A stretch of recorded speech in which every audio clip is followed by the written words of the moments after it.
Hi, my name is Shatina. When it comes to managing unit conflict, it's important for nurse managers to first identify the origin of the conflict. Once the origin has been identified, nurse managers can figure out the root cause of the conflict. This will not only benefit the unit itself, but it may also be passed along to other units who experience the same conflict. This can prevent future conflicts from arising. In terms of common causes of unit conflict, there's poor communication. When there's a breakdown in communication, there's also unclear expectations. This, in turn, can affect patient care if nurses aren't sure what they're supposed to be doing or their actual patient assignment. Then medical errors or the patient cannot receive the proper medication or attention that they need.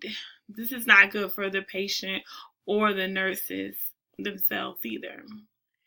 In terms of diversity in gender and age and culture, conflicts can arise because of personal beliefs and backgrounds being different. How one nurse may handle things based on a particular culture may be the total opposite of what another nurse is, and what she or he experiences.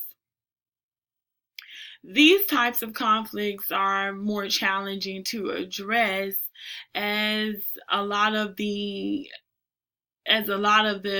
issue arise from the actual nurse's personal belief.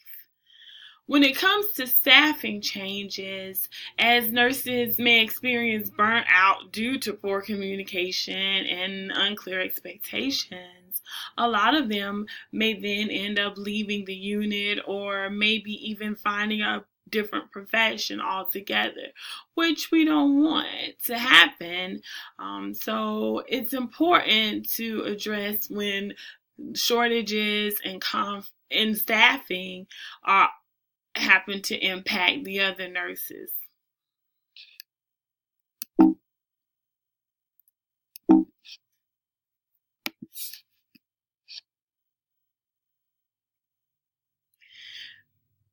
When conflict arises, it's important for managers not to turn a blind eye.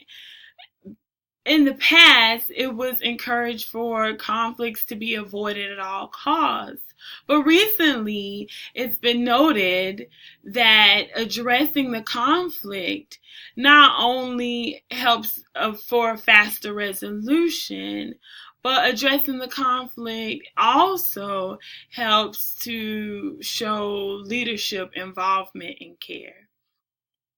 So that's an important component within managing conflict on the unit, is to know when to intervene. Padrut, a nurse researcher, highlighted in her research that performance issues should be addressed immediately. Whenever there is a concern with behavior that is hurting the floor and the morale, it's important for nurse managers to address that as well. Sometimes there are times when the nurse manager doesn't have to intervene at all. These are for slight occurrences, but if it's a big issue and there are a lot of players and the stakes are high, it's important for the nurse manager to intervene quickly.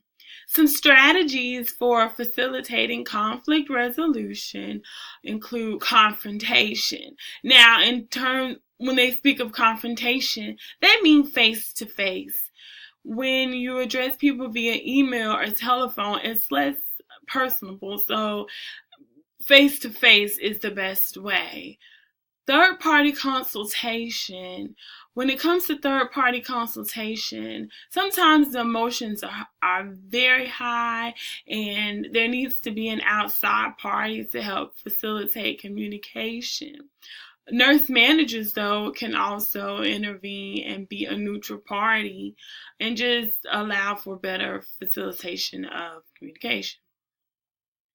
Another strategy for facilitating conflict resolution is behavior change. Behavior change can be achieved by emotional intelligence coaching and educational development. This can all lead to behavior change. Another example would be structure change.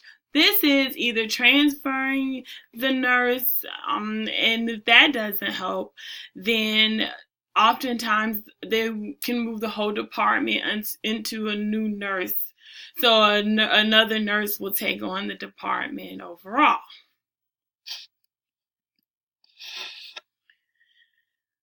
In conclusion, it's important to just realize when you're defining conflict, know that it's discord due to personal beliefs or feelings or culture between two different people. Workplace conflict can happen over any type of profession, but when it comes to nursing, it's important to resolve conflicts in a timely manner because the persons who are at very harm or at grave harm are the patients themselves. The nurse is there to provide care and promote well-being for the patient, not cause harm. Some common causes of workplace conflict could be unclear expectations and lack of communication. There is no harmony and very much disorganization on the floor.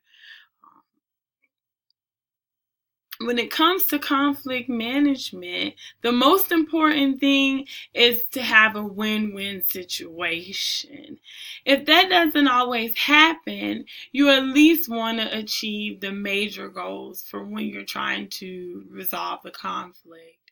Some strategies, of course, would be compromising, and one party will have to give up something and the other party will not. When it comes to managing unit conflict, it's important to identify the origin, and the nurse manager should know when to intervene. Some strategies for managing unit conflict would be the third party intervention, having another nurse manager or maybe even someone higher up to come in and discuss the matter and help facilitate the lines of communication can all help in a quick resolution of the conflict. And these are our references.